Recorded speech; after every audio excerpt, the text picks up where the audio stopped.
Howdy, and welcome to day 2 of a veggie a day for the month of February. This month I am trying to paint a painting every single day, and the theme for this challenge is vegetables. So yesterday I did asparagus, today I am doing beans, specifically green beans. I initially wanted to do like a giant bowl of beans, so just like the beans themselves, not the pods. But I thought that would be really messy, and I just don't think that my skills are there. It would not look good. So just to start this off, this painting did not end well. It started off really strong. I really liked how the sketch was turning out. I recorded more of the sketching process than I did with the asparagus. But the vision that I had, like when I started with the asparagus, I had a really strong vision for how I wanted it to look. With this one, I had a vibe, not a really strong vision. And I think that just led me down this messy, muddy abyss. I just kept adding and trying to fix and making it worse and trying to fix it. And I just kept going and going and going when I really should have stopped a long time ago. I was trying to be fancy, trying to be smart, and really I think the issue was I did the asparagus painting and this painting technically on the same day, and I had gotten so overconfident with how the asparagus painting turned out because I really liked how it turned out that I was like, oh, this is gonna be a piece of cake. I don't really need to try. I'm just so perfectly talented. Let me just do this. I don't even need to think about it because it's gonna turn out so good. And it did not. At least I don't think it did. And it's not that I think that it's really the bad painting. It's that I didn't know when to stop, and I kept trying to make it look good, make it look better, make it look where other people would enjoy it, that I stopped enjoying it at some point and just kept adding and adding and adding. So I did a wash and did kind of a fuzzy background where you could kind of see the leaves. I did use a reference photo from this. I got it from Adobe stock of some green beans. I love green beans. They're probably my favorite vegetable, and I was able to grow them last year in my garden. And they're the type where the more that you pick, the more that you'll get. And I had a ton of green beans. And to me, nothing beats some fresh green beans. Just saute it in a pan, delicious. I think the thought process here was that, oh, I'm gonna add some really cool reds and purples and oranges and almost go for like a sunset palette. And it started off okay, and I think if I would have just kept with that really strong orange and yellows, I would have been fine. But then I started to add greens, and with all of that warmth that was behind it, when I started to add the green, everything just became mud, and I kept trying to push the background back. As you can see, I'm adding gouache, which is just too opaque, and trying to add definition to some of the leaves and losing the focus on the bean pods in the middle.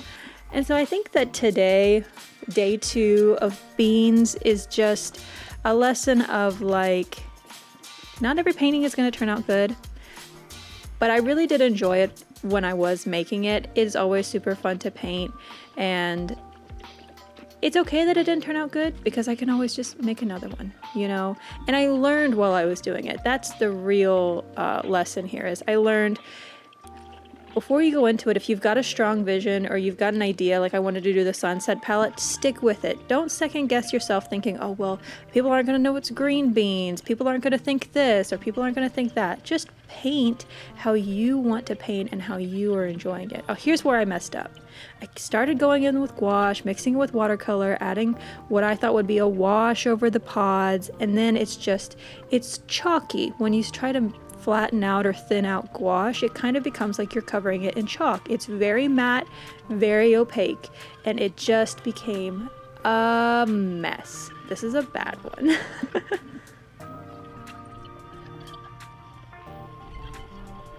I don't regret everything that I did in this painting, though. It was a learning experience, and at the time of recording this, as I'm doing the voiceover, I have done day 3 and day 4.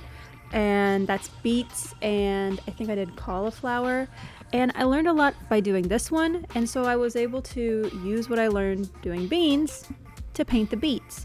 And so while this bean painting did not turn out the way that I wanted it to, I was able to use what I learned here to create a better painting the second time, because the only way to get better at drawing or painting or anything like that is to do it, you know. And there, you can watch tutorials, you can watch how-tos, you can watch other people do all of these things, but really the best way is for you to learn how to do it, for your hands to be doing it, and you're gonna learn through the process. Like, you know, I can tell you right here, gouache is opaque. You can water it down, you can mix it with watercolor, but you're not going to really know that feeling of like, well, how much water to mix in or how to really get that feeling of using gouache until you're holding a paintbrush in your hand and you are the one using it.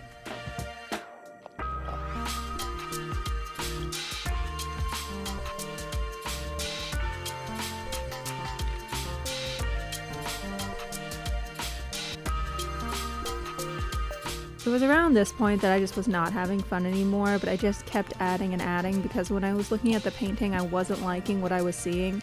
And I still struggle with leaving a painting what I feel is like unfinished, because it doesn't quote unquote look good. So I kept adding, I'm outlining, I'm adding highlights, I'm trying to add definition, I keep adding more and more green, but the background is still really, really warm, and it just is not coming together. It's not cohesive whatsoever. And I keep thinking that if I add white highlights onto the beans and make them really bright and shiny, it'll look good and it'll distract from the really messy background.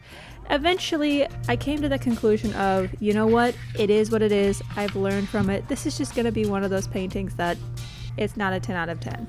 So we go ahead and we remove the tape.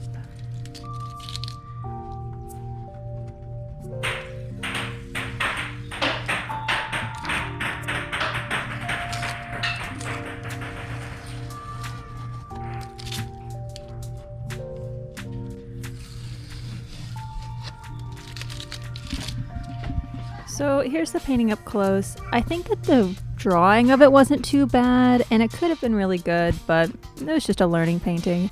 And I put it up on the wall with the other one, and there's plenty more room for the rest of our veggies.